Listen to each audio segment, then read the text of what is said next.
Welcome back to Tam. This week we're doing childhood favorites, mainly my childhood favorites, but I'm hoping my kids will love them as well. And your kids, or your young at heart people, whoever it is, or you yourself, who knows?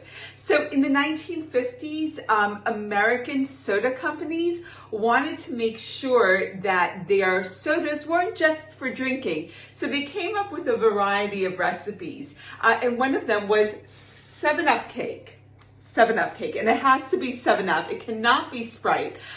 So 7-Up cake was introduced in the 50s, and I guess it was one of the few cakes my mother actually liked making. So for my birthday and my brother's birthdays, she only made 7-Up cake with a strawberry glaze. So I'm gonna walk you through the steps for my mom's 7-Up cake, and being it's my mom, it requires almost no equipment, super easy. So let's do it. We're gonna add our wet ingredients first. Sugar is considered a wet ingredient, so the sugar goes into the bowl, along with 4 eggs, which I've checked. And to that, I'm gonna add the zest of 2 limes and 2 lemons, because it's a lemon-lime thing going on here, along with 1.5 tablespoons each of lemon and lime juice. We're upping the lemon-lime flavor, so that's 1 1/2 plus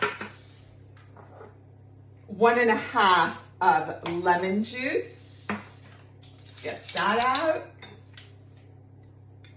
And our most important ingredient, obviously, the 7-Up. Now, here's the thing. It needs to be room temperature and fresh 7-Up. So no flat 7-Up, because there are no leavening agents in this cake. So there's no baking powder or baking soda. The rise is going to come from the 7-Up. So if it's not fresh, it's not going to, your cake's going to be quite dense. So we need 95 mil. I'm just weighing it out. And I will give you measurements, but the reason I'm weighing it out is because of the bubbles. So I don't want the bubbles to distract me from the volume. So I'm gonna give everything in the bowl a good mix. Good old mix. I'm gonna add my 7-Up to it. So there's my 7-Up. Oh my goodness, the smell of my childhood. I cannot even recall the last time I had 7-Up. I know that's a big bottle for not much. You could use a can probably if you're not gonna drink all the 7-Up. So you can see the bubbles are working. To that, I'm gonna add 1 cup of either melted butter, or if you don't want it to be dairy, then you can use margarine or any other alternative. I love cakes. I love cake in general, but a cake that doesn't require my mixer, it's just one less thing to wash.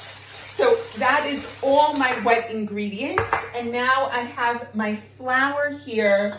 I'm gonna add 1/2 teaspoon of salt to my flour, and then I'm going to add the flour in 3 goes. So about 1/3 of the flour at a time, and just whisk it in. And what is great is that I'm home. I'm not going anywhere, which is good for this cake because we cook it low and slow. So at about 300 degrees Fahrenheit, I can't do the calculation into Celsius right now, which is quite low. We usually cook cakes at 375. So that means that it's gonna bake slowly. So here we go, that's the end of my flour. And because my mom always made this into a birthday cake, the traditional 7-Up cake is a bundt cake. It's all 1950s around here. But my mom used to make it into a birthday cake, so she used to cook it in a 9x13, which is what we have ready and waiting. And oh my God, the smell's divine. I love any dessert with lemon. I have a friend who actually despises any dessert with lemon, and I love limes. So this is going a long way. So this cake is going into the oven now for an hour, maybe even an hour and 10 minutes. When it comes out, we're gonna let it cool, and then we're gonna put our strawberry glaze on top. Our cake is out of the oven. Not only does it smell like my childhood, all these memories came flooding back of these amazing birthday parties my mother used to make for me. So check it out. Here is our cake, our 7-Up birthday cake, and we're gonna make my mom's classic glaze for it. So what I have here is a tablespoon of strawberry jam, because my mother made strawberry lemon icing. And to my strawberry jam, I'm gonna add a tablespoon of lemon juice. And that's where I'm gonna start, because I have here 2 cups of icing sugar. And I'm going to dilute my jam and lemon juice, and then I'm going to add the lemon juice and jam to the icing sugar, confectioner's sugar, powdered sugar, whatever you want to call it, until I get my strawberry glaze icing. What is the difference? I'm not sure. Glaze, I feel, is the thing you put on a donut, right? But this is definitely a glaze in that it's very thin. I'm gonna go for another tablespoon of lemon juice because I can already tell it's not gonna be enough. So I'm gonna pour this into my powdered sugar, give it a mix, and I'm gonna keep on adding either, it's up to you, lemon juice or milk until I get the consistency I'm after. I'm all about the lip-puckering lemon blast. You may not be quite as keen on it as I am. So if you don't want that super acid blast, replace some of the lemon juice with milk or even with water if you want. But I really do like a good lemony hit in my lemon desserts. Okay, so I have this, my mother's classic pale pink icing ready to go.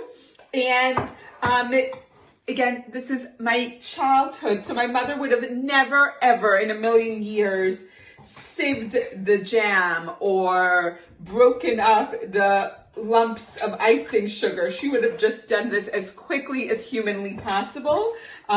So there you could see some lumps of sugar, some little bits from the jam, but it is ready to go on my cake. And this is it. This is my childhood in cake form. So join us all week as we explore childhood favorites, some great desserts and food that your kids will love. See you all soon.